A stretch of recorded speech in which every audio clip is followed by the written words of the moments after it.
ciri-ciri Mahdi akan keluar. Imam Mahdi keluar, hadis sahih. Apabila bumi dipenuhi dengan kezaliman, maka tunggu Mahdi akan muncul membawa perdamaian dan keadilan. Kapan itu? Wallahu a'lam bishawab. Ya, kita serahkan ilmunya kepada Allah. Nah, kalau beliau sudah ada sekarang, kita nggak akan kenal dengan mudah, Pak. Kenapa? Nabi mengatakan yuslihullahu fi lailah.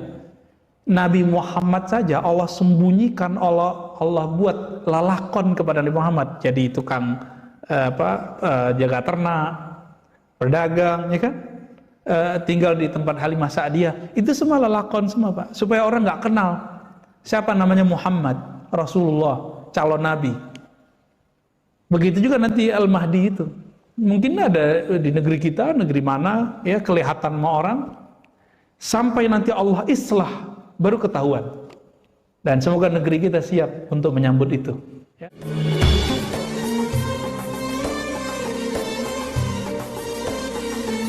Assalamualaikum warahmatullahi wabarakatuh. Innal hamdalillah nahmaduhu wa nasta'inuhu wa nastaghfiruh wa na'udzu billahi min shururi anfusina wa min sayyiati a'malina. من يهده الله فلا مضل له ومن يضلل فلا هادي له أما بعد اللهم بك أسبحنا وبك أمسينا وبك نحيا وبك نموت وإليك النشور اللهم إنا نسألك خير هذا اليوم وخير ما فيه وخير بعده ونعوذ بك من شر هذا اليوم شر ما فيه وشر بعده اللهم إنا نسألك رحمتك ونعوذ بك من فتنة الدنيا والممات آمين رب العالمين. Bapak, Ibu, Saudara, sahabat yang dimuliakan Allah, alhamdulillah ini sudah banyak perkembangan di banyak masjid. Sudah mulai ada hilang rasa takut. Tetap waspada seperti biasa, tapi semangat ngaji itu sudah. Bahkan beberapa bapak itu marah ke pengurus, kok ngaji nggak dibuat yang offline gitu. Ya, marahnya marah cinta sebenarnya, marah sayang. Semoga ke depan lebih baik lagi. Amin ya rabbal alamin. Karena ngaji online itu memang beda dengan offline, Pak. Ya, ada energi yang berbeda ketika kita bertemu langsung, bertatap muka. Inilah rahasia dari surat Qaf ayat 37 ya, surat 50 ayat 37. Inna fi dzalika ladzikra liman kana lahu qalbun aw alqa sam'a wa huwa syahid. Jadi pilar perubahan rohani dan intelektual itu ada 3 cara. Punya hati, mikir maksudnya. Benar gak yang saya ikuti ini? Ya. Benarkah yang saya pelajari ini? Nah, mempertanyakan kebenaran yang kita ikuti, ini adalah awal kesadaran. Tapi kalau sudah memastikan, oh saya pasti benar. Saya pasti benar. Ini sudah alamat ilmu tidak berkembang. Saya bertahun-tahun sampai menemukan guru yang tepat, mempertanyakan apa yang saya yakini. Apakah benar saya ini mewarisi ajaran Nabi? Apakah begini Nabi mengajarkan agamanya? Itu lama ya, pindah guru. Dan itu emang harus ada kesadaran itu. Lalu pilar kedua, al-qasam'ah. Al-qasam'ah itu yang kita sebut talaqi, offline. Ya, talaqi itu yang nanti teman-teman mau ngaji tamyiz ya. Ya, adik saya guru bahasa Arab itu jago tamyiz. Jadi saya tahu itu metode banyak membuat orang berhasil. Ya. Semoga penemunya diberkahi oleh Allah Subhanahu wa taala.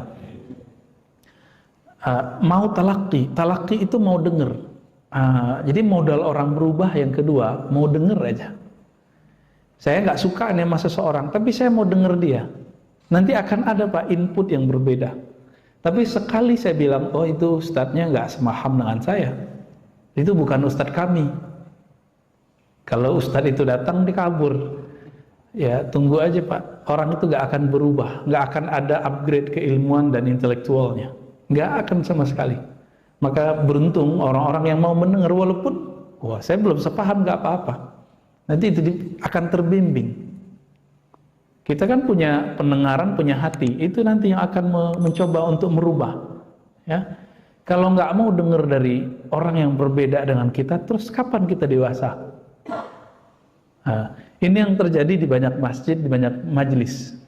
Jadi majelis-majelis tertentu malah mendoktrin jamaahnya, jangan dengerin selain kita. Ada yang bentuknya kelompok, ada yang bentuknya organisasi. Kalau yang organisasi itu sudah pakai baiat malah. Ya. Tapi yang kelompok ini lebih dahsyat karena dia bisa diakses siapapun. Dan ini kemudian menjadi kisruh di banyak masjid. Karena kita, ya tiap hari kita ngunjungin masjid, Pak. Baik sholat ataupun silaturahmi ataupun ngajar ataupun belajar. Sampai sekarang alhamdulillah Allah masih memberi hidayah saya untuk mau belajar. Alhamdulillah. Kita nggak melihat gelar orang, Pak, tapi kita ngelihat siapa gurunya. Ini orangnya guru ke siapa? Walaupun dia nggak kuliah, kita ngaji sama dia. Banyaklah kita ngaji kepada orang-orang itu. Banyak hal-hal yang kita nggak dapat di kampus, kita dapat dari orang-orang yang ngaji secara tradisional dari gurunya. Duduk ya, dengerin dauh-dauhnya masyayikh, kiai. Itu ternyata sir-sir ajaran Nabi, rahasia Nabi itu kadang-kadang ada di lisan mereka, tidak ada di lisan para profesor di kampus. Ini yang saya temukan sejauh ini. Ya, jadi benarlah Nabi SAW mengajarkan Ali bin Abi Thalib, dan Ali bin Abi Thalib mengatakan apa? Khuzir rijal bil haq. Kalau kamu mau menghukumi seseorang, jangan hukumi dengan sosoknya, hukumi dengan hak, dengan keilmuan tentang kebenaran. Jangan menghukumi, memutuskan satu kebenaran dengan sosok. Oh, saya dulu nggak tamat kampus ini, nggak benar. Kita agak udah. Ini akan membuat kita menjadi picik. Ya. Nabi SAW ya, diturunkan surat Qaf ayat 37 ini dan dikatakan di ujungnya wahwa syahid, dan orang ini mau mesyahid. Syahid inilah yang kita sebut offline, mau ngaji secara langsung. Ketika Nabi mengatakan sallu kama ra'aitumuni usalli, hadis sahih Bukhari, salatlah kamu seperti kamu melihatku salat, bukan seperti kita baca buku. Nah, sekarang banyak cara salat berdasarkan buku. Nah, ini bermasalah. Akhirnya cara sholatnya beda dengan apa yang kita terima dari syekh-syekh kita dari masa ke masa. Bahkan mereka mengklaim, oh kalau yang kita dapat dari guru TPA itu nggak benar. Yang benar itu yang di buku ini. Nah, itu karena nggak mau mendengar dari yang lain. Padahal ada namanya sunnah fi'liyah. Sunnah Nabi tidak ditulis di buku, tapi sudah diriwayatkan dari guru ke guru ke guru ke guru ke guru. Itu yang disebut cara sholat.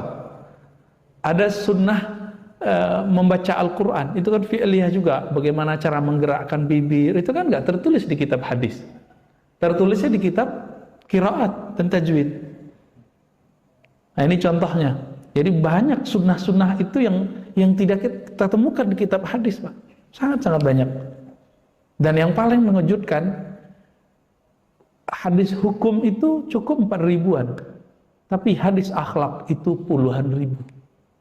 Kenapa hari ini orang beragama bisa tengkar, bisa kisruh, masjid bisa rame? Ya, ini masjid kayaknya masih adem kali ya, tapi di masjid lain rame, Pak. Perseteruannya.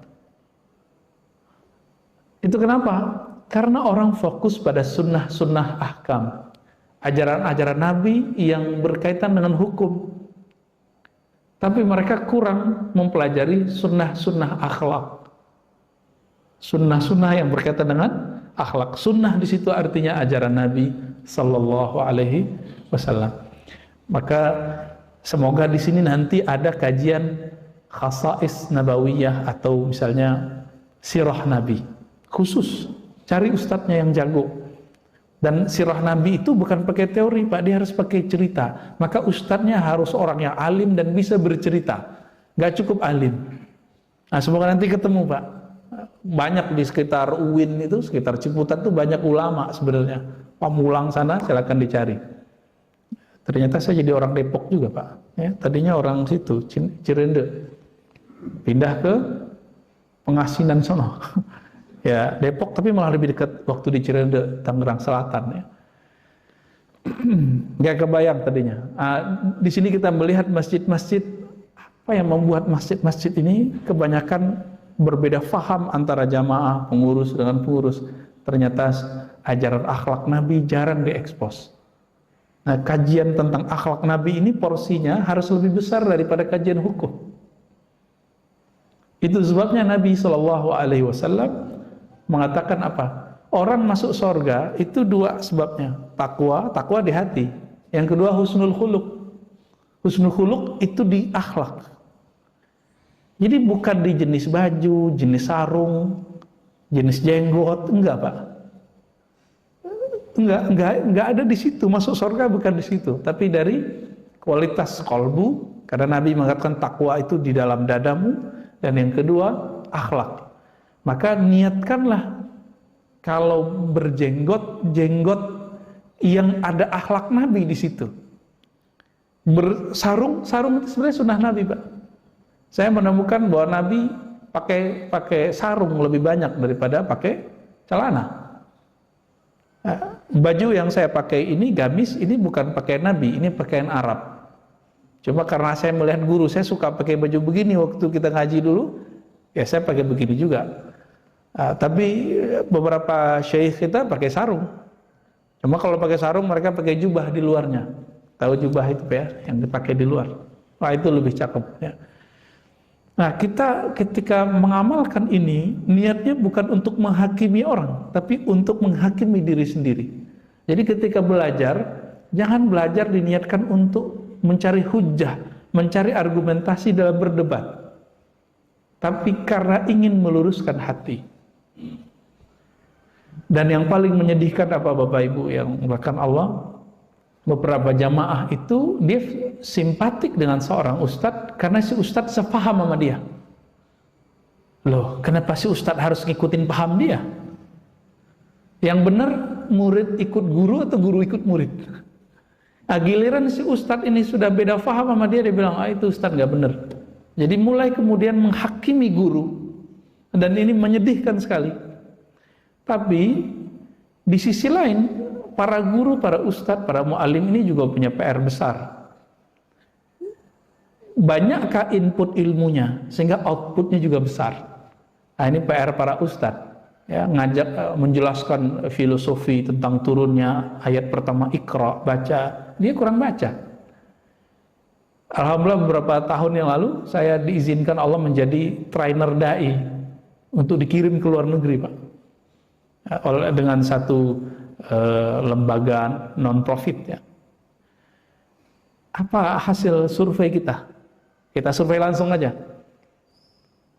Minat baca para ustadz minus, bukan plus, Pak.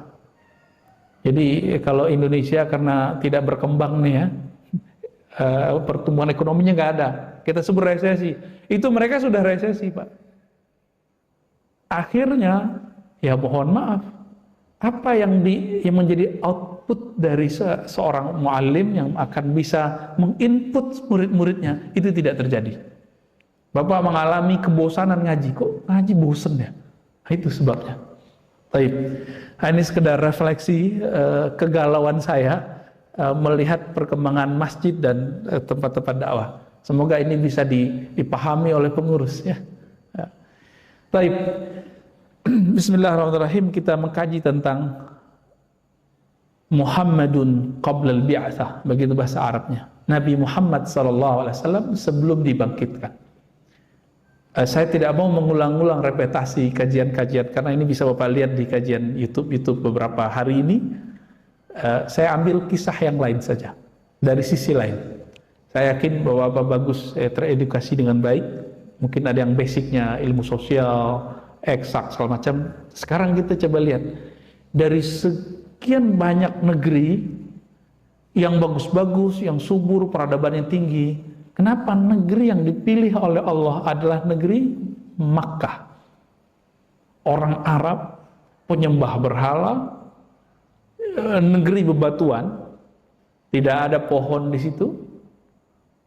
Kenapa? Nah, disinilah kemudian muncul dua tokoh ulama kita. Pertama Syekh Abdul Hasan An-Nadawi, punya kitab judulnya Sirah Nabawiyah. Saya tidak tahu ini sudah diterjemah atau belum. Beliau ahli sejarah, mengerti geografi, paham sosiologi. Orang kalau begini baca hadis Nabi, itu menarik. Dia mengerti, oh ini rahasianya kenapa Nabi dikeluarkan dari Arab, bukan dari Indonesia yang subur. Bukan dari puncak, Pak. Kalau di puncak pagi-pagi Nabi ngopi kayaknya, ya. Duduk santai gitu, terus kedinginan, minum teh, kan enak tuh. Ternyata enggak. Supaya Nabi itu tahan banting, maka ditaruhlah di tempat yang paling susah di dunia. Jika masuk nanti ke negeri yang mudah seperti kita, yang santai. Orang kita kan santai semua. Saking santainya, kita ini ya, hidup begitu aja. Pergerakannya pelan. Tapi untuk menghancurkan negeri seperti kita juga susah. Karena negeri yang pelan itu imunnya kuat, Pak. Tapi yang cepat berubah, cepat juga hancurnya. Nah, ini kelebihan kita. Kenapa nggak di Indonesia? Karena kalau di Indonesia, nanti kalau Islam masuk ke negeri-negeri kayak negeri-negeri subtropis, itu nggak akan bisa jadi berkembang. Ya. Mazhab di Indonesia yang paling cocok ya dua mazhab itulah, Syafi'i, Hanbali. Tapi Bapak kalau pergi ke negara subtropis yang di Eropa, itu nggak cocok, Pak, kadang-kadang. Mazhab Syafi'inya harus direvisi dulu. Tetap mazhab Syafi'i tapi direvisi. Bapak kalau ke Eropa, coba aja lihat, pasti teman-teman kita Turki yang jualan kebab tuh ya, Hanafi, terus Maliki, dua itu. Ada rahasia sebenarnya. Baik. Allah Ta'ala memilih negeri yang tandus, penuh bebatuan, cuma ada satu sumber di situ, yaitu sumber mata air yang disebut air Zam-Zam. Ini kalau nggak dilihat dari sisi ekonomi dan geografi saat itu, kita nggak paham nih kenapa. Setelah diteliti oleh para ahli ekonomi, dulu sumber-sumber mata pencarian itu akan terbentuk kalau ada sumber mata air. Itu teorinya. Jadi ada namanya water theory, ya, jadi teori tentang air. Di mana ada air, maka di situ akan ada aktivitas ekonomi. Kenapa? Ini bukan Bogor, bukan Depok, bukan Tangsel, bukan Jakarta. Ini apa? Arab, tandus. Yang mereka cari apa? Air. Kita aja di sini sekarang udah mulai krisis loh, Pak. Hati-hati. Saya mau nakut-nakutin dikit. Setiap rumah kita udah pakai air galon. Kita nggak usah sebut mereknya. Bener nggak? Ini krisis udah, Pak. Saya nggak nyuruh Bapak berhenti beli galon ya. Kasihan juga teman-teman kita jualan galon. Demo Prancis itu air yang Bapak minum tuh merek Prancis semua, ya. Boykot noh, ya. Boykot itu minum air sumur, air pam tuh. Tapi masalahnya air PDAM kita kualitasnya juga nggak bagus. Ini kita cek ya, kita taruh air dari pagi sampai sore udah lumutan, Pak. PAM Depok itu, ya. PDAM Depok, semoga kedengeran sama mereka ya. Apa masalahnya itu? Katanya boleh diminum. Kalau begini kan bahaya, nanti mineralnya banyak ya. Kalau nggak tahu lah apa namanya, saya nggak pakar air. Tapi di tengah negeri yang tandus, padang pasir, ya, bukit-bukit batu, tahu-tahu di lembah situ ada air. Maka mulailah dulu. Saya nggak akan menceritakan kisah Nabi Ibrahim dan Sayyidah Hajar ya, itu kita udah tahu semua lah. Dimulai dari klan mereka, ya, Ismail, kemudian hidup dengan ibunya. Lalu orang yang bersafar, kafilah-kafilah itu kemudian tinggal di sana sejenak. Tapi karena orang Arab itu mencari air yang tidak ada habisnya, lama-lama mereka bilang, kita nggak usah pindah di sini aja. Ngobrol ke tuan rumah Ismail. Dari sinilah terjadi barter budaya. Nabi Ismail itu anak Hajar. Hajar itu orang Mesir. Nabi Ismail ayahnya Nabi Ibrahim. Nabi Ibrahim bukan Yahudi, bukan Nasrani, bukan Arab, bukan Persia, tapi Babilonia. Babilonia, ya. Beliau orang, ya sekarang bagian Irak itulah, Tigris, Eufrat, bagian-bagian situ. hijrah ke Haran, ya, bagian ujung utaranya Suriah, kemudian ke Yerusalem, kemudian ke Mesir, lalu balik lagi ke Yerusalem, lalu turun ke Mekah. Ditinggal istrinya. Kenapa beliau tinggal istrinya? Karena secara prinsip kehidupan, di mana ada air pasti orang ramai. Itulah rahasianya kenapa Allah perintahkan Nabi Ibrahim meninggalkan anak istrinya di sana. Akhirnya terbentuklah ya koloni-koloni kehidupan. Ada orang lewat, minum, nggak mau pergi lagi Pak, situ aja deh, gitu. Sembari berburu, sembari beternak. Maka setiap orang Arab itu dulu kerjaannya dua aja, dagang beternak, dagang beternak. Hanya itu. Berdagangnya bukan seperti kita dagang kelontong Pak, jangan dibayang begitu. Masih ingat surat Al-Quraisy? Li'ila fi Quraisy. Inilah penjelasan tentang Muhammadun qablal bi'tsah. Nabi Muhammad SAW sebelum dibangkitkan. Apa yang terjadi? Ilaf Quraisy, kafilah-kafilah dagang Quraisy itu mereka belanja. Belanja apa?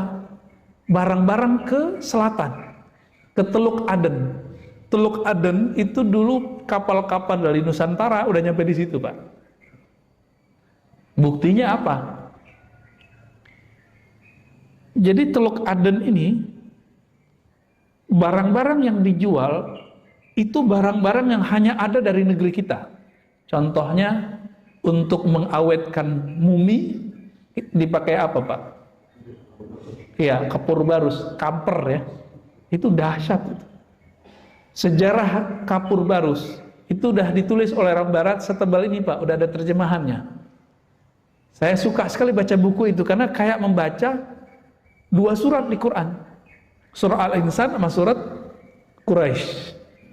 Ya, Al-Insan cuma menyebut kafurah. Ini bukan cocok logi. Ya. Bapak buka kitab Al-Itqan karya Imam Suyuti. Di situ ada kata-kata asing yang diserap oleh Al-Quran. Jadi Al-Quran turun, bahasa Arab kan sudah ada.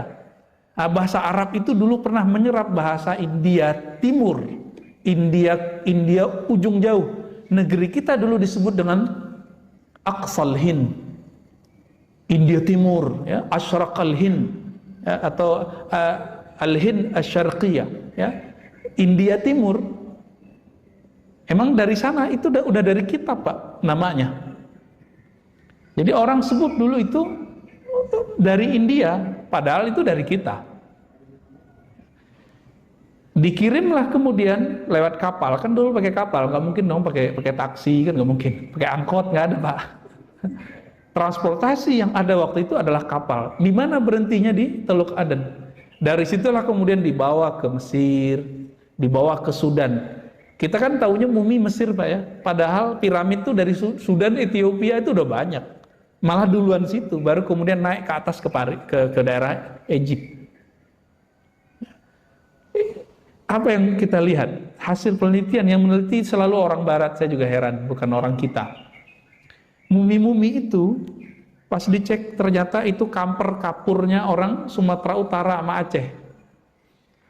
Kita tahu ada nama daerah Barus, ya, ada orang Aceh yang di sini, ini paling paham mungkin. Dan orang Sumatera Utara cerita kepada kita, ini sekarang gubernur sudah mulai kembali menanam kamper untuk dijadikan bahan dagang. Nostalgia lama. Habis diceritain sama Ustadz Kiai, doktor profesor tentang masalah ini, mereka jadi melek. Oh, hebat juga ya. Dan orang Arab itu kalau buat minuman, Pak, namanya ma'jun, minuman unik. Itu salah satu penyedapnya adalah kamper itu. Jadi bukan hanya untuk mengawetkan mumi, ya. Dan yang paling mengagetkan ketika dibuka beberapa sinagog di Syam, negeri Syam. Syam itu 4 negara ya, yang sedang konflik sekarang, mulai dari Yerusalem, Palestina, Lebanon, Yordan, Suriah.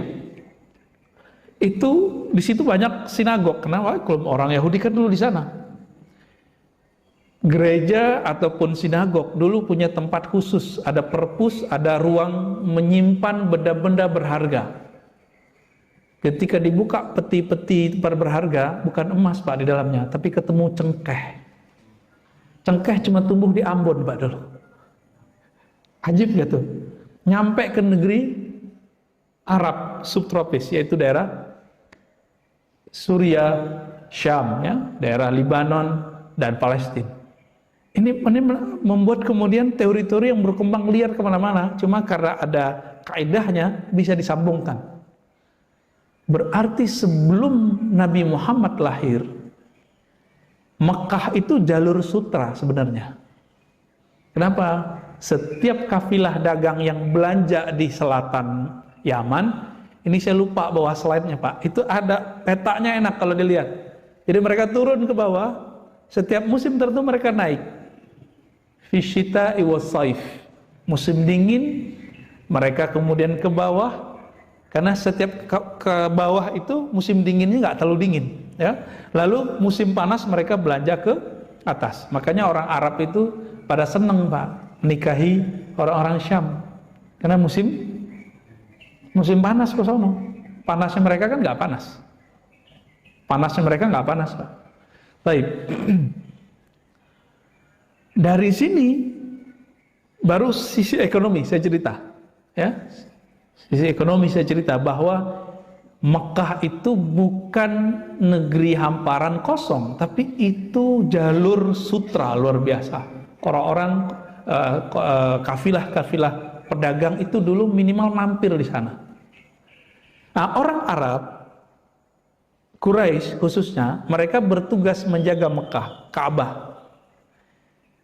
Mereka punya dua pekerjaan besar tadi, berdagang, terus beternak. Di musim berdagang, mereka beli barang, kemudian jual. Jual kemana? Tadi ke Syam, dan itu prosesnya panjang. Jadi orang Arab itu di kampungnya nggak lama. Itu sebabnya kenapa ayahnya Nabi meninggalnya bukan di Madinah. Itu Pak sebabnya. Meninggal di mana ayah Nabi Sallallahu Alaihi Wasallam? Di luar kota, bukan di luar Mekah, nggak di Madinah juga, nggak di Mekah juga, di luar itu. Itu adalah perjalanan bisnisnya. Mereka biasa berbisnis. Nah, maka sampai sekarang kalau kita ingat Arab, yang kita ingat apa? Tanah Abang, ya kan, Condet. Tapi beda Pak. Kalau Kuitang tuh banyak yang alim-alim tuh ya. Kalibata tuh ada yang pedagang, ada yang ulama. Kalau Bapak pergi ke daerah Palu, itu habaib adalah orang-orang pendidik, jarang yang pedagang. Sampai mereka marah ke saya ketika saya tanya, nggak ada yang jual ini ya, saya candain ya, nggak ada yang jual parfum. Dia kayak kesel, ente ini ya, kita ini beda sama Arab sono katanya. Saya nggak tahu maksudnya Arab sono itu mana, ya. Jadi sesama mereka juga ada perasaan-perasaan begitu. Bagi kita nggak masalah sih mau Arab jualan, mau jadi ulama, yang penting jadi orang bener. Nah, kita nggak boleh rasis karena agama kita bahasa Arab turunnya.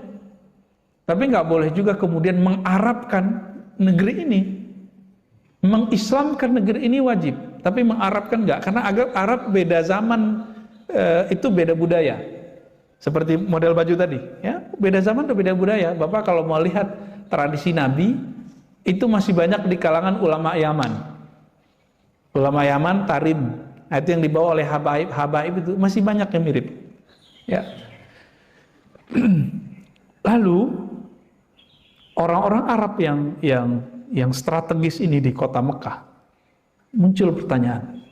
Berarti Arabnya Mekah bukan Arab asli. Benarkah itu? Coba lihat Pak tadi. Ismail anak mana? Anak Siti Hajar, orang Mesir. Ibrahim, Nabi Ibrahim, Babilonia. Bukan Yahudi, bukan Nasrani, bukan Arab. Makanya ketika orang memperebutkan Abraham atau Ibrahim atau Abram, itu nama Ibreunya itu.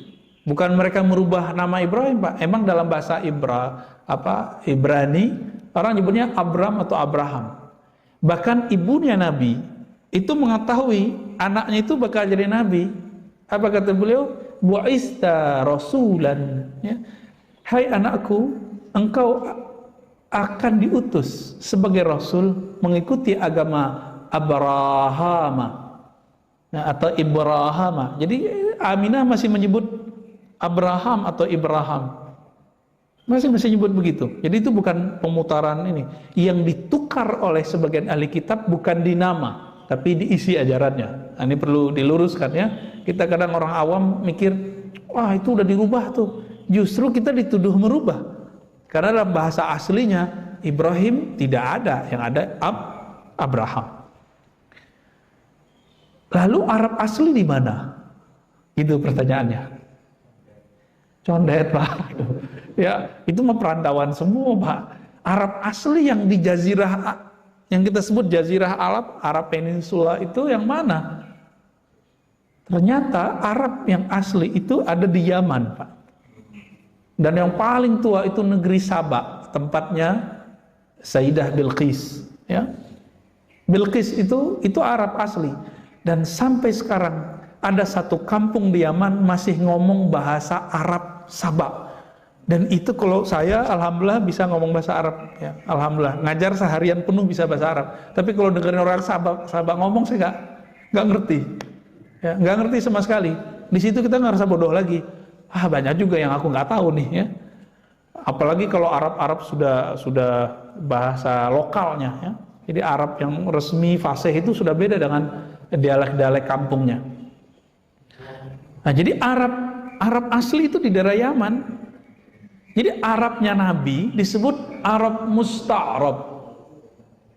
Apa sebutannya? Arab Musta'rab ya. Apa yang disebut Musta'rab?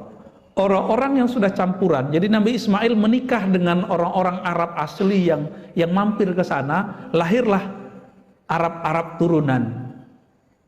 Jadi Nabi Muhammad SAW sudah turunan, udah keturunan campur, ya. Nah ini kita ini kan banyak yang sudah campur-campur nih, benar nggak? Apalagi menikahnya udah beda suku, udah mix. Maka percampuran itu ternyata adalah bibit dari kebangkitan. Jadi kalau kita dari dulu ketemu orang itu lagi susah Pak. Begitu juga percampuran pemikiran. Kalau ingin maju pemikirannya, ayo bentur-benturin otak kita itu dengan pemikiran yang aneh-aneh. Nanti ya terseot-seot dikit, lama-lama jadi bangkit, dia jadi tahan banting. Mirip-mirip kayak imun. Orang kalau mengatakan gini, filsafat haram, itu langsung otaknya buntu. Tapi dia ingin tahu filsafat apa sih isinya, haramnya di mana sih. Dia konsumsilah filsafat itu. Dan itu bisa jadi dibalas oleh imannya, oleh cara berpikir yang sahihnya. Baru nanti pemahaman dia terhadap manakah filsafat yang bermasalah itu jadi oke. Jadi teori imunisasi vaksin itu tidak hanya di badan biologis, tapi juga ada masuk di ideologi dan pemikiran intelektual. Begitu juga spiritual Pak. Orang kalau nggak pernah dosa nggak bisa nangis. Orang kalau nggak bisa dosa nggak bisa nangis. Ya. Nah, ini terjadi pada kawan-kawan kita yang telah menutup dirinya. Nah, ini yang kasihan ya. Kalau udah menutup diri ya salah, nggak akan berubah sama sekali. Baik. Jadi Nabi Muhammad SAW lahir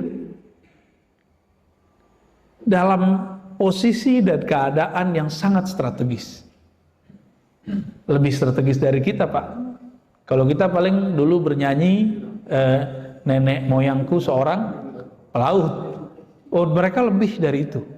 Ya. Ketika Allah pilih kota Mekah, orang Arabnya sudah Arab campuran. Campurannya kemudian sudah satu klan Bani Hashim, cucu dari Abdul Muttalib, anak dari Abdullah. Itu bukan skenario ringan, tapi itu adalah skenario yang luar biasa. Ya. Sangat-sangat luar biasa. Ketika Nabi lahir, masih ingat apa yang terjadi? Ada yang mau nyerang Mekah? Ya, masih ingat ya? Saya mau tanya Pak, pernah dengar nggak ada gajah di tanah Mekah? Nggak ada kan? Gajah di tanah Arab. Dengar nggak? Bisa hidup nggak? Nah ini jadi pertanyaan besar. Lalu dari mana ini? Ternyata diusut. Dulu daerah Yaman itu adalah daerah yang dikuasai sebagian atau dipengaruhi sebagian oleh budaya yang ada di seberangnya, yaitu Afrika. Negara apa terdekat di Yaman itu? Afrika. Sudan, Ethiopia, ya, mereka disebut orang Habasyah. Di sana ada ternak gajah, mereka jaga gajah, bukan hanya dari India. Itu kemudian diimpor oleh raja-raja yang di Yaman, salah satunya Abraha. Nah, digunakan untuk mau menghancurkan Mekah. Mekah mau dipindah sama mereka. Jadi mereka melihat Mekah ini kok menarik ya, kita pindahin aja tuh Ka'bah ke kampung kita gitu. Saking mereka salah fahamnya, dikira bisa mindahin balok-balok 4 persegi itu. Enggak, yang dipindahin kan airnya. Ya, salah teori sebenarnya. Nah, penasehatnya Abraha itu sudah kasih tahu, jangan coba-coba masuk ke negeri itu dengan niat menghancurkannya. Nanti kamu hancur. Nah, nanti di akhir zaman, ini kan sudah akhir zaman nih. Nabi mengatakan, ketika ada pasukan ingin menghancurkan Mekah, itu akan Allah kirim bala bencana menghancurkan mereka. Nanti kejadian lagi tuh. Jadi apa yang kejadian saat Nabi sebelum lahir, awal lahir, nanti akan terjadi ketika fitnah Dajjal itu muncul, memuncak, dan Imam Mahdi akan muncul. Ya, itu akan terjadi kembali, Pak. Ya. Jadi sudah terbayang sama kita. Saya cuma ingin ngajak kita serius. Ya, ini bahan kita cerita ke mahasiswa tentang kenapa sih Allah pilih Arab? Apa pendekatannya? Ternyata mengatakan Allah pilih Quraisy nggak cukup. Ketika dilihat dari kacamata ekonomi, geografis, budaya, ada satu lagi, politik. Itu sangat menarik. Kita jadi mengatakan, Masya Allah, luar biasa. Settingan Allah luar biasa. Coba lihat Pak, Mekah itu diapit oleh kerajaan-kerajaan tadi Yaman. Berarti ada budaya Arab asli. Bagian utara, itu kalau utara timur itu ada Babilonia. Di situ ada beberapa kerajaan. Ya, atas langsung Romawi. Romawi Timur disebutnya. Romawi ini bukan Italia, Pak ya. Romawi, Rum. Jadi kalau ada di Al-Qur'an ghulibatir Rum, itu adalah Romawi Syria. Romawi Syria. Dan agak ke kiri dikit ada peradaban Mesir, Mesir kuno. Terus di samping Laut Merah itu ada kerajaan Ethiopia yang bahasa Arab Ethiopia banyak diserap oleh orang Yaman lalu masuk lewat jalur perdagangan itu di Mekah. Ya, pas dicek banyak istilah-istilah Arab Ethiopia itu masuk. Bapak kalau mau belajar bahasa Arab bukan ke Mekah Pak sekarang. Belajarnya ke mana? Ke Sudan. Ya.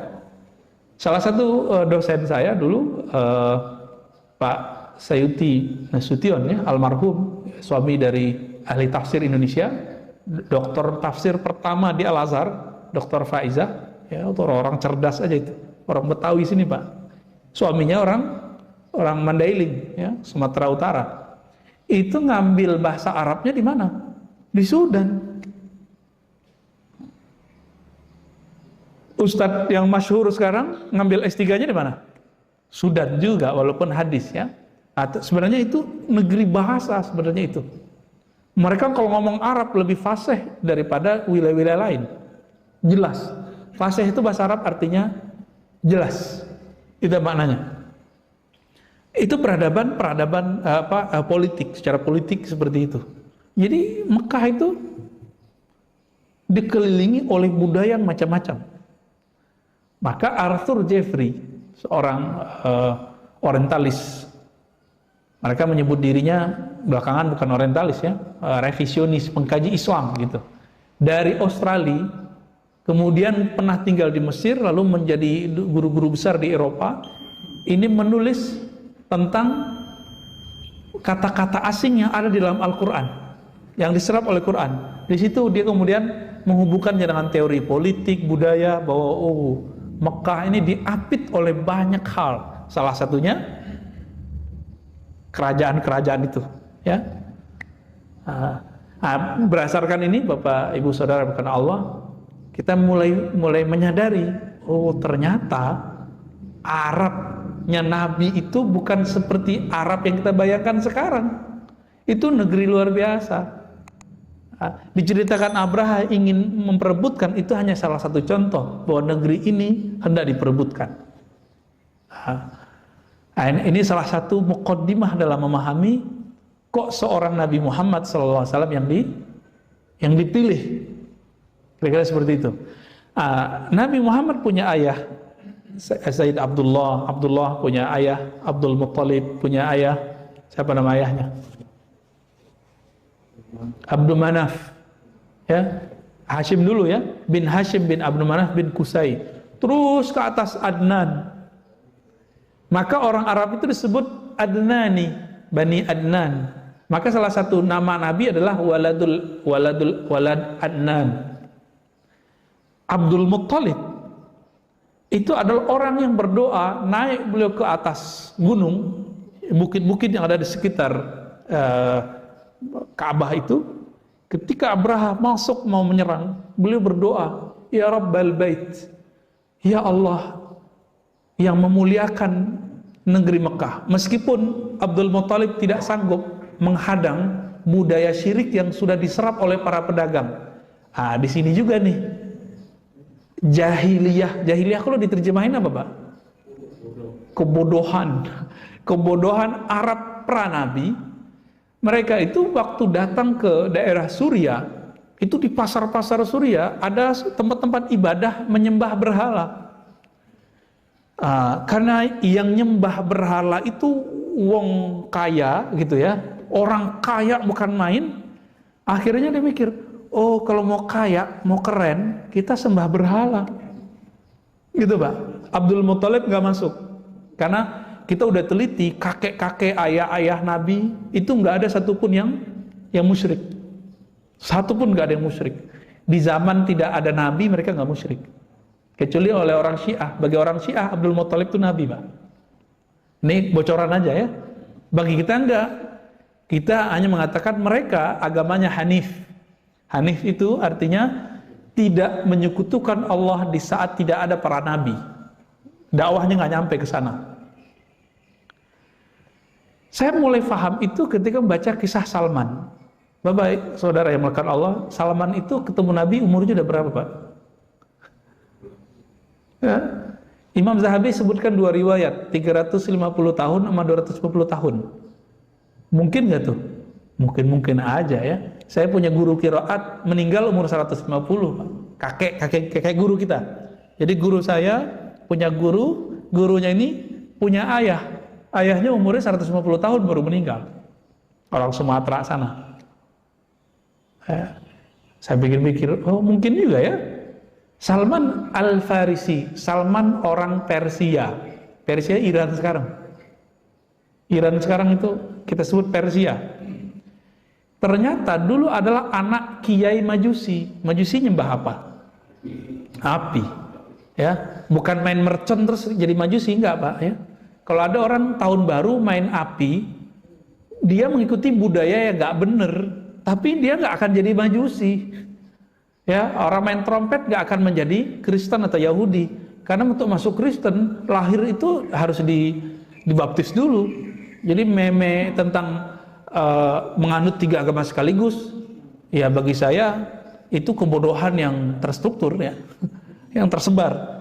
Kita nggak suka dengan tradisi mubazir itu, tapi jangan konyol, jangan jahil. Mau menolak sesuatu ya harus dengan ilmu, gitu. Salman Al-Farisi ini umurnya anggap saja 250 tahun. Ternyata beliau sudah ketemu dengan pendeta Yahudi. Lalu pendeta Yahudi bilang, kamu ikutin pendeta berikut ini nih. Oh, ternyata ketemu Nasrani. Ketika mau meninggal, pendeta Nasrani mengatakan, ini sudah datang zamannya Nabi yang di akhir zaman Allah lahirkan. Jadi keanggap 250 tahun pas meninggal. Berarti umur 200-an beliau udah 200-an, Nabi baru lahir secara biologis. Gitu Pak. Apa kata si gurunya? Kamu datanglah ke negeri yang banyak kurmanya, nanti kamu akan ketemu Nabi akhir zaman. Dibacakanlah kitab Injil dan Taurat yang mereka punya. Ini versi Salman. Makanya Salman kemudian pergi ke Madinah, Pak. Tapi apa cerita lucunya? Betapa jahiliyahnya orang Arab saat itu. Salman udah nabung. Dia ada bilang, mana di antara kalian orang Arab? Ngomonglah, saya nggak usah sebut nama siapa orang Arab ini. Saya, gitu. Nah, disebutkan di situ fulan, tapi riwayatnya tidak terlalu kuat. Di tengah jalan, orang Arab itu karena pebisnis, barang apa aja yang kelihatan sama dia dijadiin duit. Apalagi orang, bisa dijual. Salman, Pak, dijual sama dia. Ketemu di jalan, dia bilang, saya punya budak nih. Salman bingung, kok saya disebut budak ya? Akhirnya dijuallah Salman ke orang Madinah. Yang penting Salman nyampe di Madinah, begitu kata orang Arab. Jadi Arab ini polos juga. Yang penting lo nyampe di Madinah. Mau cara dijual mau apa, nyampe gitu. Bener Pak, nyampe di sana jadi budak. Maka Salman ini dapat cerita dari gurunya, dari kitab Injil Taurat yang dipelajari, versi dia nih ya, bahwa ciri Muhammad itu banyak, salah satunya tidak mau makan sedekah. Maka ketika terdengar udah lama ditinggal di Madinah, gak kunjung-kunjung datang. Jadi di setiap kali selesai kerja, dia ngeliatin ke arah Mekah. Kapan ada orang mau datang nih dari Mekah? Betapa rindunya Salman Al-Farisi.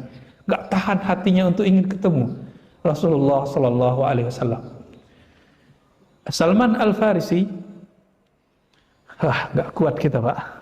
Betapa beliau menunggu ratusan tahun ingin ketemu Nabi. Dijadiin budak oleh Arab jahiliyah, bayangin coba. Tapi nyampe. Ketika dia mendengar ada Muhammad bin Abdullah sampai di kota Mekah, sampai di kota Madinah, maka dia buatlah lalakon. Apa lalakon beliau? Ayo cari makanan, kasih ke Muhammad. Kasih tahu ke dia, ini sedekah buatmu hai Muhammad. Langsung Nabi kasih ke Abu Bakar, Abu Bakar makan. Dimakan Abu Bakar. Wah, lolos satu hal. Pekan depan beliau nabung. Budak nggak bisa punya duit. Belilah roti, dibawa ke sana. Hai Muhammad, aku ada hadiah untukmu. Langsung dimakan oleh Rasulullah Sallallahu Alaihi Wasallam. Selesai makan, itu beliau terharu ya. Wah, hadiahku dimakan. Benar nih ketemu orangnya. Jadi beliau nggak nguji dengan pertanyaan, ngujinya dengan ini. Ini sopannya Salman Al-Farisi. Sopannya Salman Al-Farisi. Betapa girang hatinya, dia kemudian menjabat tangan Nabi. Ya Muhammad, asyhadu annaka Rasulullah Sallallahu Alaihi Wasallam. Aku bersaksi, engkaulah Rasulullah. Kalau dia sudah la ilaha illallah, tinggal Muhammadur Rasulullah.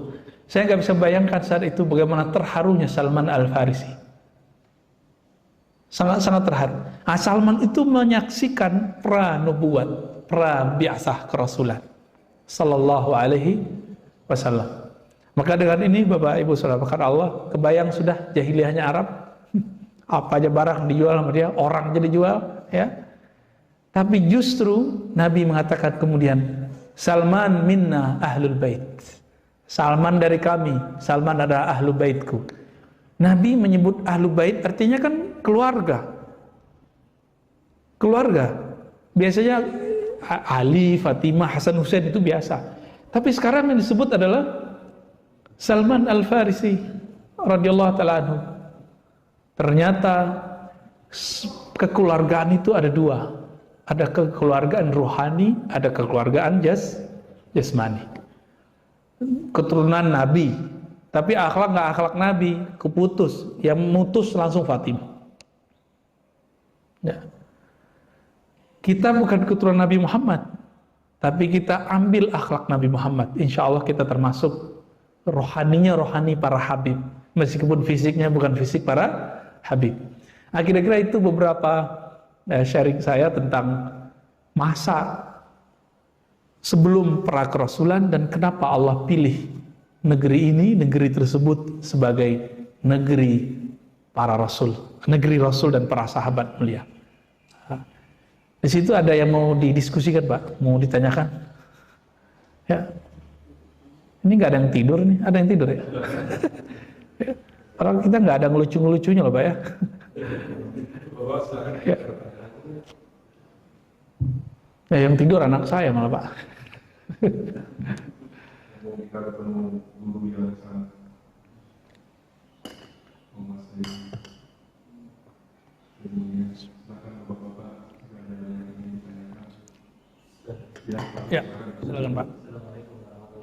Waalaikumsalam warahmatullahi wabarakatuh. Saya cuma mau tanya benang merah posisi kita Muslim di Indonesia dengan sejarah Nabi itu kira-kira seperti apa sekarang sama ke depannya seperti apa? Masya Allah. Yang beberapa analis justru ya, Islam nggak akan jaya 2 kali tempat yang sama. Salah satunya mungkin ada yang memprediksi Indonesia. Iya, iya. Lihat sekarang ini kondisinya kayak Udah kebalik ya. Iya, iya. Bapak coba lihat, mungkin Bapak sudah melihat beberapa negara ya, mungkin beruntung bisa jalan kemana-mana. Bahkan Bapak kalau lihat ke Arab, di Arab sendiri sekarang, itu pusat-pusat kajian keislaman nggak banyak. Tapi orang Arab itu yang alimnya berlipat-lipat, tapi nggak banyak. Saya punya guru orang Libanon, Syekh Amin Salim Al-Kurdi, itu bilang kami nggak punya pesantren di Libanon. Itu negeri Arab loh Pak. Tapi mereka punya gereja-gereja, lembaga-lembaga seminari Kristen banyak sekali. Jadi Lebanon itu negara Arab yang paling kuat agama selain Arab, agama selain Muslimnya, selain Islamnya. Arab Saudi, Bapak coba lihat. Dulu Mekah Madinah itu pusat 4 mazhab. Tapi sekarang mazhab udah dilarang, yang ada cuma 1 aliran. Terus kemana pindah mazhab itu? Dulu di Jabal Abi Kubais, itu orang latihan rohani, Pak, latihan zikir di sana. Muncullah aliran-aliran tazkiyatun nufus atau tasawuf atau tarekat. Sekarang dianggap musyrik di sana. Terus kemana pindahnya? Gitu. Terakhir ada sekolah yang masih mempertahankan kajian Islam dikuasai oleh negara Saudi sekarang, namanya Saulatiyah. Tapi beberapa tahun ini sudah dirubah paksa kurikulumnya oleh pemerintah. Itu terakhir pertahanan ahli sunnah yang moderat di kota Mekah. Udah nggak ada lagi Pak. Akhirnya sekarang guru-guru kita di sana itu kalau ngajar kitab akidah aja, kitab fikih, cover yang sudah ditentukan dari pemerintah, tapi isi dalamnya sudah diganti supaya nggak ketahuan.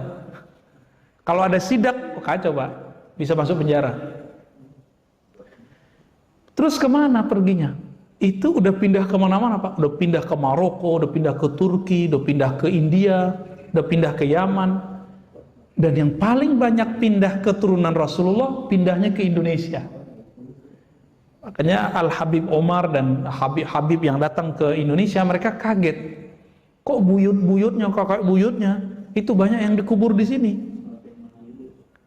Ya, saya tanpa sengaja 2 tahun sebelumnya itu mengunjungi mahasiswa saya yang buka kajian zikir di sana, terus kita kasih dia otoritas lah untuk membuka kajian zikir. Kita namanya ijazah. Hafiz Quran. Lalu saya bilang, tolong temenin saya ziarah ya. Gitu. Pertama saya cuma niat ziarah ke satu tempat, mau melihat gimana sih sejarahnya. Kita kalau nggak melihat tempat kan nggak kebayang, nggak terimajinasi perkembangan Islam di sana. Tapi habis itu hati saya bergejolak. Ini pasti ada pusat kuburan bersejarah di sini. Ternyata benar. Zuriat Rasulullah yang tua-tua itu banyak dikubur di Palembang Pak dulu. Al-Habib Ahmad bin Idris Al-Idrisi, Masya Allah ya. Itu banyak di sana, Palembang. Lalu Betawi, lalu Pantura sampai ke Jepara, Demak, Tuban. Oh, Tuban ini lumayan banyak Pak. Maka kalau kita ke Tuban atau pesisir Pantura ini, muka orang Jawa itu bukan Jawa kayak di selatan. Ngomong Jawa ya, tapi hidungnya hidung condet Pak. Ya, hidung orang Arab. Ngomongnya sudah ngomong Jawa. Terus itu udah pindah ke sini.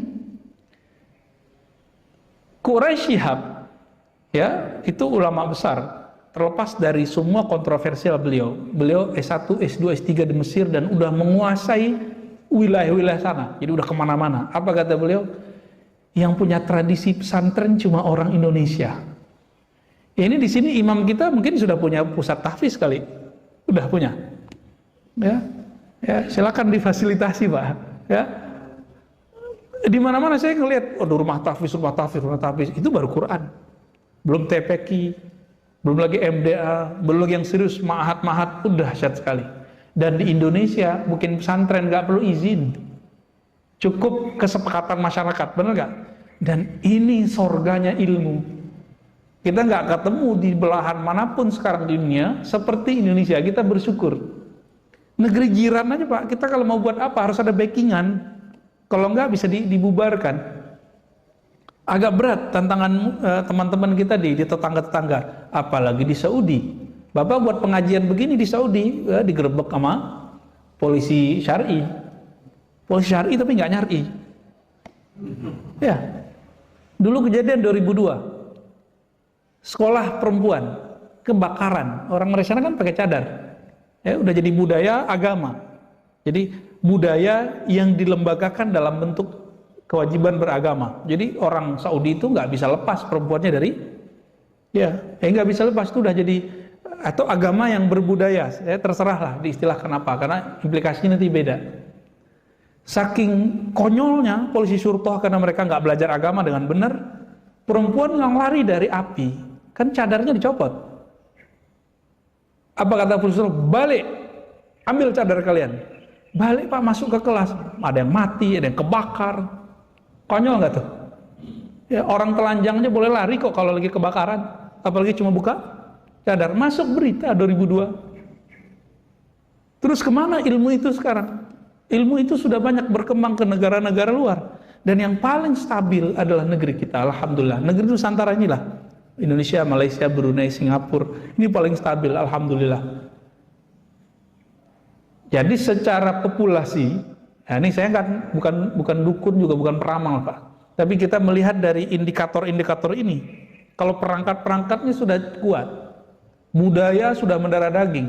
Bapak datang ke Madura ini walaupun ada yang keras, ada yang Islami, ada enggak, tapi jangan coba-coba singgung Islam. Ketemu nih orang Madura nggak Islam Pak, nggak sholat. Tapi jangan coba-coba singgung kiai, ya bisa digorok sama dia nanti. Apalagi sekarang kejadian orang buat karikatur Nabi, ya bisa kebayang. Tapi keturunan Rasulullah dari Yaman, Habib Omar, Habib Ali Al-Jufri menyarankan jangan main fisik, jangan emosi, ya. Kembali ke tadi Pak. Terus kita ke depan gimana nih? Nabi mengatakan Al-Mahdi minni min walidi Fatimah. Kebangkitan Islam akan dipimpin oleh Imam Mahdi. Mahdi itu kan yang dapat hidayah. Itu dari keturunanku, keturunan Fatimah. Dan keturunan Fatimah sekarang udah ngumpul banyak di negeri ini. Mungkin barangkali inilah pertanda baik. Kita nggak boleh memastikan karena kita bukan Allah, kita bukan Rasulullah, nggak dapat wahyu. Barangkali inilah kesempatan besar untuk menyongsong kebangkitan itu. Nah, semoga nih Bapak ini termasuk orang-orang yang ikut dalam pergerakan ini nanti. Ya, kan kita nggak tahu nih, apakah Bapak ketemu zamannya atau enggak? Nggak tahu kan? Siapa tahu besok meninggal kan? Ini kalau dunia resesi, apa yang kejadian Pak nanti? Krisis ekonomi di mana-mana, tuah negara hilang, batas teritorial antar negara semu. Maka koloni-koloni besar yang ingin menguasai dunia ini akan memenuhi dunia dengan kezaliman. Mereka yang disebut tentara Dajjal. Dan Nabi mengatakan ciri-ciri Mahdi akan keluar. Imam Mahdi keluar, hadis sahih.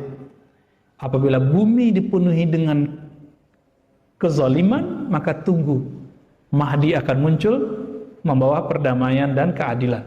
Kapan itu? Wallahu a'lam bishawab. Ya, kita serahkan ilmunya kepada Allah. Nah, kalau beliau sudah ada sekarang, kita nggak akan kenal dengan mudah Pak. Kenapa? Nabi mengatakan yuslihullahu fi lailah. Nabi Muhammad saja Allah sembunyikan, Allah buat lalakon kepada Nabi Muhammad. Jadi tukang jaga ternak, pedagang, ya kan? tinggal di tempat Halimah Sa'diyah. Itu semua lelakon semua, Pak, supaya orang nggak kenal siapa namanya Muhammad Rasulullah, calon Nabi. Begitu juga nanti Al-Mahdi itu. Mungkin ada di negeri kita, negeri mana, ya kelihatan sama orang. Sampai nanti Allah islah, baru ketahuan. Dan semoga negeri kita siap untuk menyambut itu. Ya, ya. Dan ini bukan cerita dongeng, hadis-hadisnya sahih. Ya, baik. Ada banyak pertanyaan gimana?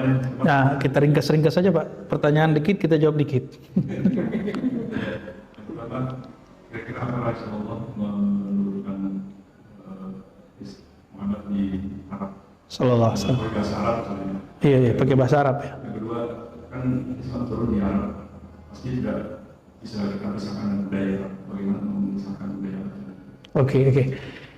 Abu Jahal, Abu Lahab orang Arab kan? Tapi Nabi Muhammad gak ikut budaya Arabnya Abu Jahal. Nabi Muhammad itu anti mainstream. Di saat budaya orang Arab, kalau bersumpah billat wal uzza, demi berhala dewa Lata dan Uzza, Nabi Muhammad gak mau. Billah, demi Allah. Ketika orang di hari-hari tertentu datang menyembah dan memberikan sesajian untuk Lata, Uzza dan 360-an berhala, Nabi Muhammad ikut gak? Enggak, Nabi Muhammad malah nyepi berkhalwat di Gua Hira. Anti mainstream. Tapi Nabi Muhammad SAW tidak pernah kemudian berbenturan langsung sampai ada perintah dari Allah. Gitu. Bahkan beliau menjadi tokoh. Ada skenario beliau menjadi Al-Amin, orang yang terpercaya, ya kan? Bisa nyelesain konflik Hajar Aswad. Lalu apa rahasianya kira-kira kok dipilih Arab bukan Indonesia? Pertama tadi setelah paham itu Bapak, Arab itu negeri yang kita harus survive. Maka Islam itu harus survive. Negeri kita kan santai ya, mohon maaf. Kita santai-santai aja bisa makan 3 kali sehari, Pak. Ya kan? Orang pandemi begini kita nggak pernah kekurangan minyak minyak goreng, salad, saus. Di luar negeri salad saus sudah mulai mahal, Pak. Ya, karena ketahan sama orang Indonesia, nggak diimpor, nggak diekspor.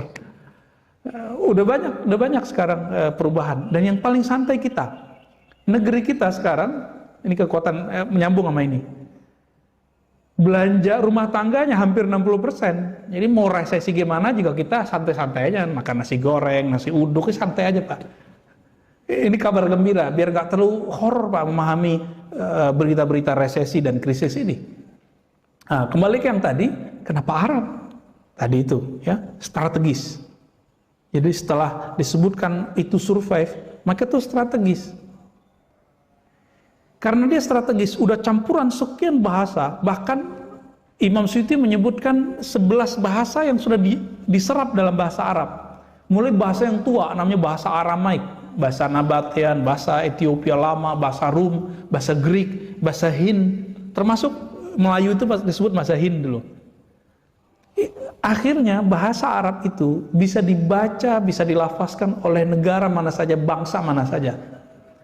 Kita, ini Bapak ini kan kebanyakan, mohon maaf ya, nggak bisa bahasa Arab kan? Tapi kok baca Qur'annya fasih? Itu orang Arab bingung loh, Pak. Bingung, orang Arab sendiri gak sepasih Bapak mungkin baca Al-Qur'annya. Mungkin ya. Gitu, saya sendiri denger lah. Imam-imam di sana itu, ada yang hancur-hancuran juga banyak. Cuma makhorijul hurufnya mereka udah oke. Ainnya itu pas, ya, kelihatan susah baca ain itu. Ya. Itu kira-kira. Nah, kenapa dipilih Arab, bahasa Arab? Karena bahasa Arab itu bahasa yang paling banyak mengalami perubahan-perubahan, yang perubahan itu sekarang sudah menjadi permanen. Ada yang disebut tasrif. Nanti belajar tamyiz. Nah, perubahan yang disebut tasrif, derivasi kata, itu merupakan bentuk kekayaan bahasa. Orang bisa dialog dengan bahasa, ya kan? Maka boleh disebut mukjizatnya Nabi adalah mukjizat lughah, mukjizat bahasa. Orang mana aja bisa baca Quran walaupun dia nggak bisa ngomong bahasa Arab. Nah, ini salah satunya. Kenapa dipilih bahasa Arab bukan bahasa kita, Pak? Ya. Arab itu kalau ketemu mereka bahasanya sudah sama. Ini bahasa Arab dulu di zaman itu mirip kayak bahasa Melayu di kita, bahasa pemersatu. Dan kita beruntung bahasa Arab itu dulu pernah menjadi seperti bahasa Inggris sekarang. Bahasa Inggris itu bahasa internasional. Sekarang kan di PBB masih, ya. Nah, tapi dulu orang kalau nulis tentang ilmu kedokteran itu nulisnya pakai bahasa Arab, walaupun dia Yahudi. Ibnu Maimun, murid Ibnu Rushd, itu nulis filsafat dan kedokteran itu pakai bahasa Arab. Padahal dia bukan Islam. Yohana macam-macam ya. Itu pakai bahasa Arab. Nah, ini rahasianya sebenarnya. Nah, maka di Arab, di luar sana, di Barat sekarang banyak pusat Ibnu Sina Center apa gitu. Nah, itu kita lihat dari hal-hal ini. Ya, lanjut Pak.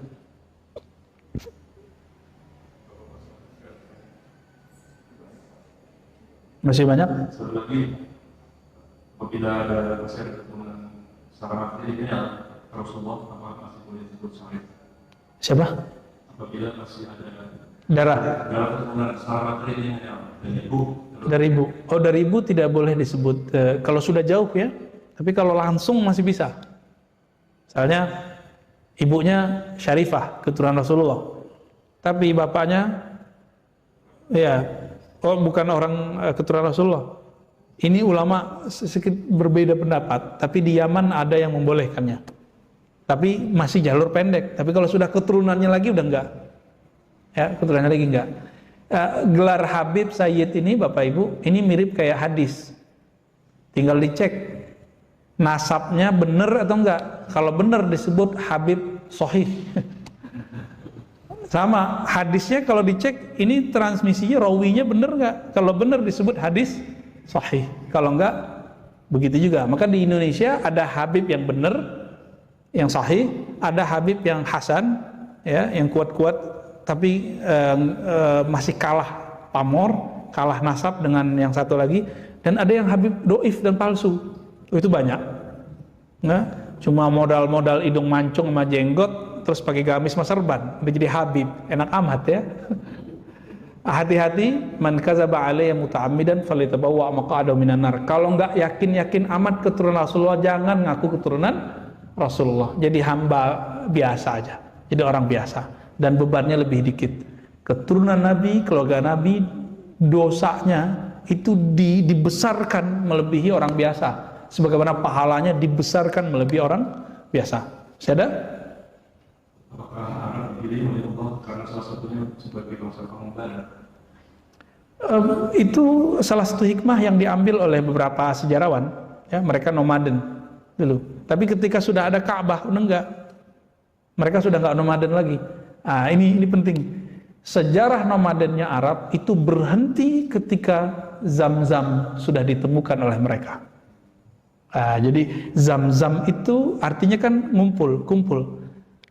Zam-Zam itu simbol dari berakhirnya peradaban tua, peradaban pindah-pindah. Ini luar biasa dari Zam-Zam itu. Cukup Pak, alhamdulillah alamin. Lebih kurang itu Bapak Ibu yang melakukan Allah, refleksi pra kerasulan sehingga kita faham, oh luar biasa memang nabiku, ya. Nabi kita memang dilahirkan di tempat pilihan, bukan di tempat biasa, sehingga wajar kalau kemudian ajarannya berkembang di seluruh dunia. Meskipun kita bukan cuma 2 miliar Pak ya, cuma 2 miliar, tapi agama yang lain walaupun mereka bermiliar-miliar, mereka itu satu aliran udah kayak satu agama. Contohnya Katolik, Kristen, itu kan banyak aliran-alirannya. Satu aliran udah satu agama, udah beda dengan aliran sebelahnya. Oleh karena itu secara populasi majmuk tetap saja Muslim adalah terbesar di dunia. Semoga kita termasuk yang terbesar itu. Amin ya rabbal alamin. Kita tutup dengan doa pendek. Astaghfirullahaladzim. Allahumma ya Allah, ampunkan dosa kami, ampunkan pikiran kami, ampunkan kejahilan kami. Allahumma ja'alna mimman shalla ala nabi Muhammad sallallahu alaihi wasallam. Ya Allah, jadikan kami orang yang banyak berselawat kepada nabi kami. Allahumma ja'alna mimman arafan nabiyya sallallahu alaihi wasallam. Ya Allah, jadikan kami orang yang betul-betul mengenal Nabi Muhammad sallallahu alaihi wasallam. Jangan jadikan kami seperti Abu Jahal, Abu Lahab yang melihat Muhammad bin Abdullah tapi tidak melihat Muhammad Rasulullah. Allahumma ya muqallibal qulub tsabbit qulubana ala dinika wa ta'atik. Ya Allah, jika Engkau telah masukkan iman ke dalam hati kami, tolong tetapkan semua itu, hidupkan kami dalam ketaatan dan wafatkan kami dalam husnul khatimah. Rabbana atina fid dunya hasanah wa fil akhirati hasanah wa qina adzabannar. Sallallahu alaihi Muhammad walhamdulillahirabbil alamin. Assalamualaikum warahmatullahi wabarakatuh.